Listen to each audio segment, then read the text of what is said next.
করে বিয়ে করব? ভালো ছেলেই তো পেলাম না। তবে আপনাদের দলের একজনকে না আমার খুব পছন্দ হয়েছে। কাকে? ওই বডি বিল্ডারের মতো চেহারা।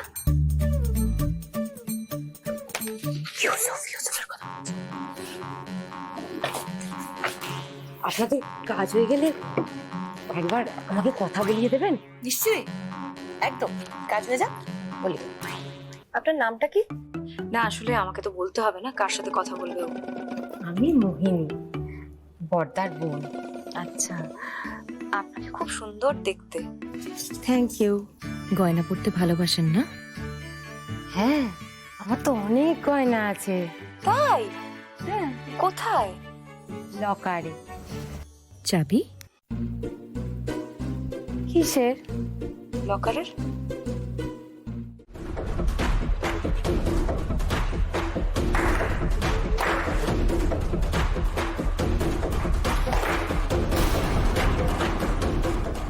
কথা কি হয়েছিল মনে আছে তো? ম্যাডাম, ক্যামেরাটা বার করুন। ও, আজ তো আবার ক্যামেরাম্যান নিয়ে আসেননি। ঠিক আছে, মোবাইল ফোনে শুট করুন। আপনাদের বস এখন আমার সামনে হাত জোর করে ক্ষমা চাইবে। সবাই দেখুক। ভালো কন্টেন্ট। ও, আপনার তো কন্টেন্ট চাই। সেদিন তো আমার বাড়িতে এসেছিলেন কন্টেন্ট খুঁজতে।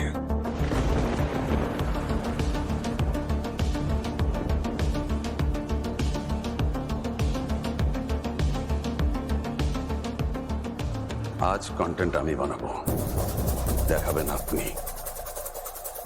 আপনাদের অফিসের টিসিপি ইন্দ্রজিৎ প্রসাদ, তার মাথা আমার সামনে কতটা হেট হয়ে যায়।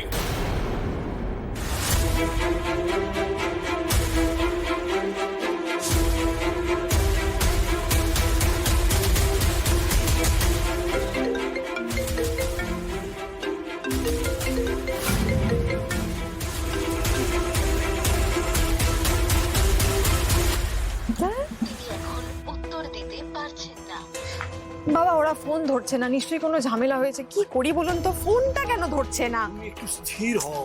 ইন্দ্র কি প্রথম রেড করছে নাকি?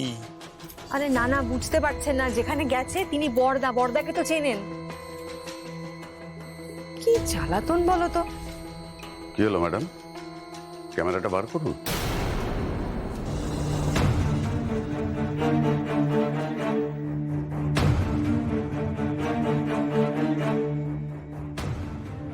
রেডি?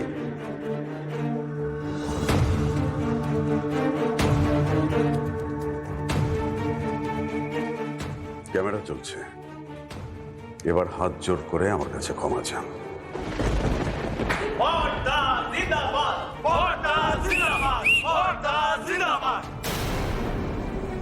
না স্যার,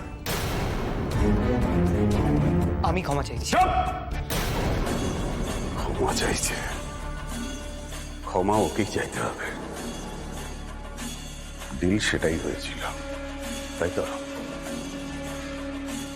সেটি এই মুহূর্তে বন্ধ আছে। সুইচ অফ করে রেখে দিয়েছে।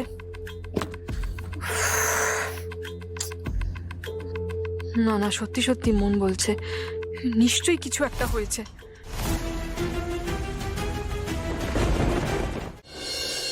কি খেলা ঘুরে গেল তো? শর্ত মেনে তো এখন আপনাকে ক্ষমা চাইতে হবে। আমি আমি একটা ফোন করতে চাই। যদি নিয়ম অনুযায়ী আপনাকে আলাদা করতে পারি না, তাও নিন করে নিন। ইউসুফ, বড়দার ফোনটা দাও তো একটু। নিন।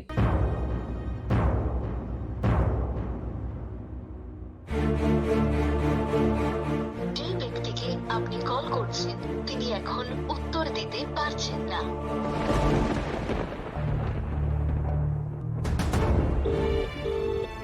আপনার ডায়াল করা নম্বরটি এখন ব্যস্ত রয়েছে। স্বাদ মিটেছে?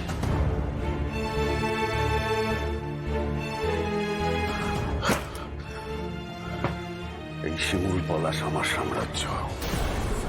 আমি এই সাম্রাজ্যের রাজা। আমার কথাই এখানে শেষ কথা।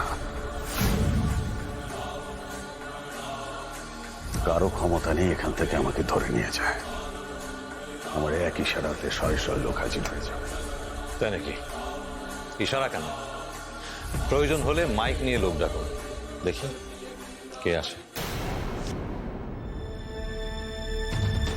রাজা যখন ক্ষমতার অপব্যবহার করে তখন প্রজাও তাকে ক্ষমা করে না, সেটা আপনি আজ নিজের চোখে দেখবেন এবং বুঝবেন। আমি এখানকার রাজা, আমি মন্ত্রী, আমি শেষ কথা। আমার ইশারাতেই এখানে শিমুল পলাশ ফোটে। একটা কথা জেনে রাখুন, খালি হাতে এসেছেন, খালি হাতে ফেরত চলে যাবেন। তা না হলে হাতগুলো এখানে জমা করে রেখে যেতে হবে।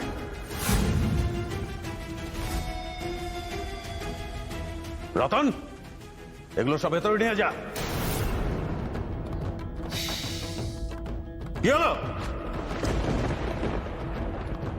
ঠিকই, আপনার নিজের লোকেরা দেখি আপনার ডাকে সাড়া দিচ্ছে না। আপনি আবার গ্রামের লোকেদের কথা বলছেন, শিমুল পলাশের লোকেদের কথা বলছেন না।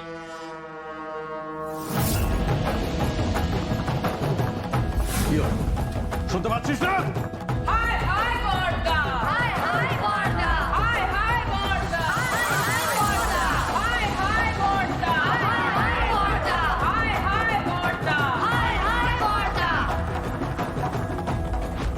শিমুল পলাশে নতুন সূর্য উঠেছে, স্বাধীনতার সূর্য।